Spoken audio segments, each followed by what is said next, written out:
You're welcome back to Breakfast Central. It's time for us to review the newspaper front pages, and we're not doing this alone. We have Mr. Theophilus Akatugba, Public Affairs Analyst. A warm welcome to you, Mr. Theophilus, and thanks for joining us on this beautiful Friday morning. It's a pleasure to be here. Good morning.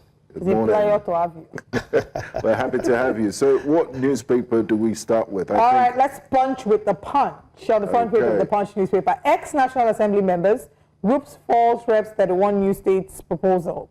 Tinubu, Mbeki, Gowon advocate homegrown solutions to Africa's challenges. He said they've been advocating homegrown solutions since before my mother was born. PDP crisis. Ikimi's panel receives 30 petitions, summons Iron Autumn. Lagos installs speed limit monitors, imposes 50,000 naira fine.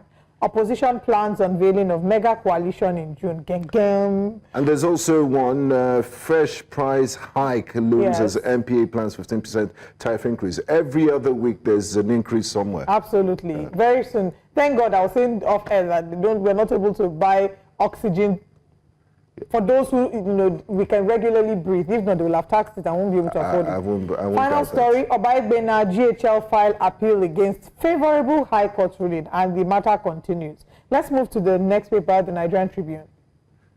The Nigerian Tribune says, Manufacturers Association of Nigeria, TUC warns over proposed hike in electricity tariff. A planned increase may lead to closure of more businesses, says MAN. Ill-timed, deliberate act of economic oppression against Nigeria, the writer says from the Trade Union Congress. At the top of the Tribune, we have Tinubu sacks University of Abuja VC, barely 5 weeks in office. And it's interesting to note that the University of Abuja has been renamed to Yakubu Gowon University. FG proposes 12-year basic education model. We did touch on that earlier. And 13 patients from the United States came to Nigeria for kidney transplant. Some good news there from the Vice President, Kashim Shettima. Adeleke engages 10,000 youths for Imole Youth Corps. Interesting development in Osun State. And Kogi Assembly bans foreigners direct access to cashew nut farmers. There's another headline here. As African leaders, we must abandon foreign dependency, says Tinubu, who is currently in Paris, France, as we speak. Let's hope that we'd have more time to talk about other stories, but let's just dive into the papers. The phone lines are open. Maybe we can take 1 or 2 calls before we wrap it up. But let's talk about the proposal to have 31 new states. I believe that if this flies through, you'll come from Warri states, because we're saying that Warri here, and the proposal for Warri to be its own state. There's a Lagos state, as small as Lagos is. They also want to divide it into, I guess the guys on the island will be from Lagos state. The world is looking for how to grow in cooperation and togetherness, and Africans are breaking into smaller pieces. That shows that they want to continue to be dependent. It is always, our societies are always looking for how to be poorer and poorer to control smaller units when the world is coming together. But Mr. Akatugba, they argue that they're bringing governance closer to the people. The local government system is the closest, empowered, ensure the local government autonomy, and nothing can be closer than that. All of these state agitations are for selfish purposes. Absolutely. They have no benefits, they have no progress.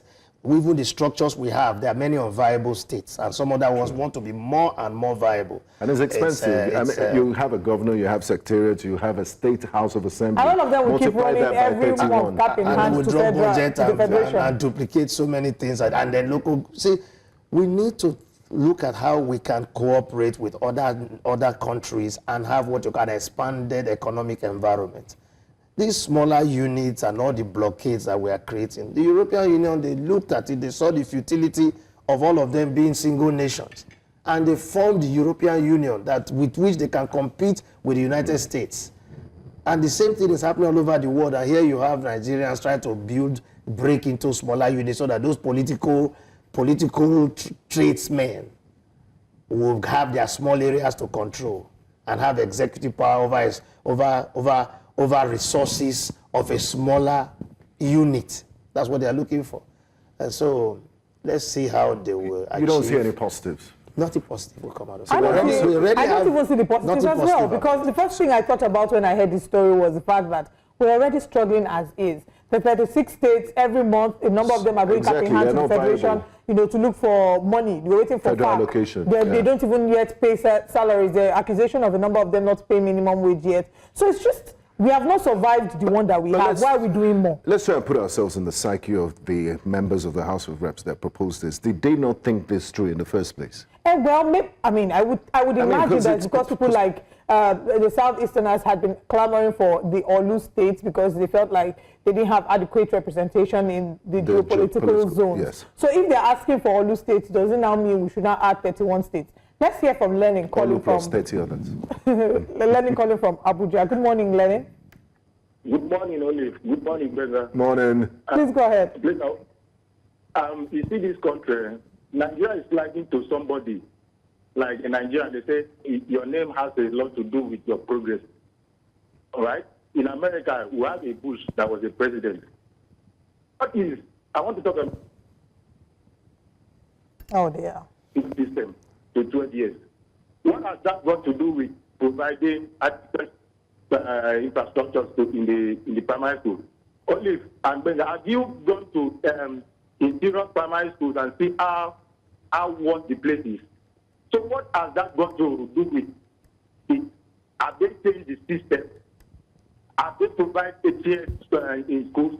Have they fixed the roofs? Have they fixed the building? It's just like last year, the president kept coming to say that he should change the what they call national anthem, that it will unite us. What has he done now? Haven't people still been killed in insecurity and all that? So these things, and they are coming back. Yesterday, they say they want to create another 36 states. How many states again? 31. It's not got to do with us. So it doesn't, these people, they just sit there. I personally, I would look into my mirror and like, I wonder their line of thought, like, how do these people think? All right. Now, the 86 states we have, do we have good roads? Can you fly from one state to another without all right, Lenin, thank you very much for calling. I think he shares the same sentiments that we've shared as well in the conversation. But just to ask, before we move on from this conversation, because one of the states they mentioned was the FCT state, and that has been an argument, even at the last elections, and Nelson Wike, for example, who's the minister of the FCT, some would argue that he's parading himself with the authorities of the governor of a state. So do you think that the FCT should have been made a state? No, that would be fraudulent if anybody creates an FCT state. The purpose of the Federal Capital Territory is that no one lays claim to it.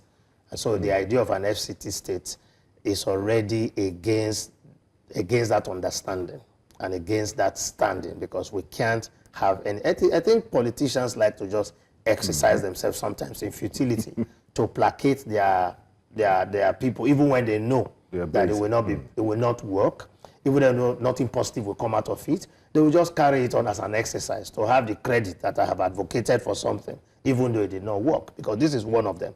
If you want to have more states, then just have all the local governments become states and scrap the states. And have 774 states. But the good thing about this won't scale through. I mean, it's just a proposal at the moment. And somebody made a proposal and they worked while they were here. Okay. Aldo David, good morning. Thank you for calling. Please go ahead. Good morning, sir. Just a proposal. Hi, good morning, Elder David. Please talk to us. Good morning, sir. Good morning, my dad. David from Alimo Shoma. Yes, sir. Please go ahead. Thank you very much. Elder David, we're having some interaction with your audio. You can turn down the volume of your TV set. Politicians should not be playing with Nigerians. We are human beings. Let them talk. Elder David, we're sorry we might not be able to take that call because of the quality. Please turn down your TV set, the volume. Let's move on to another conversation so we don't spend the whole day on the extra states. I don't know if there's anyone you'd like to say from the Nigerian Tribune, but I wanted us to talk about the federal government proposing 12-year basic education model. What we currently have is 6334, and now they're making it 12-year. Is it a proposal at this stage? Well, I was very surprised and shocked. But you see, that is another example of a futile and time-wasting adventure of a nation that have not come to understand itself before adopting things that they cannot implement. That programs, the 6334 system, fabulous system, is objective. We did not even implement it. We only broke down the system and practiced the same system we used to practice. The 6334 system was created so that we can know our artisans and create industrial growth, those who are technically minded, but we could not achieve it. And so the government has seen that what is the use of this system when we are not actually practicing or implementing it and executing it the way it's supposed to be, the way it has benefited nations like Japan and other countries that have used it effectively. The Ministry of Education says this current model, the 12-year basic education model, is in line with global practices. So that's what I'm saying. Yes. We adopted it because there was a purpose. We did not even implement it. So what's the guarantee that the new one? Anywhere we go, is the implementation. We don't have the, if our educational system is still delivering results that produces our citizens that have more respect for foreign nations and foreign goods, then that's faulty ab initio. Everything we teach ourselves is against ourselves. So our curriculum, educational system, it is not the system, it's the implementers of the system and how the system runs. How come we could not achieve anything with 6334? Where are the artisans? Where are the technical people? Where is the strength of our polytechnics? Polytechnics in Nigeria are offering courses like marketing and sociology in polytechnic. I really wish we could have an extended conversation on this, but unfortunately we have so much to unpack. I would like to say thank you to you, Mr. Akatugba, for joining us on the Breakfast Newspaper Review. Thank you.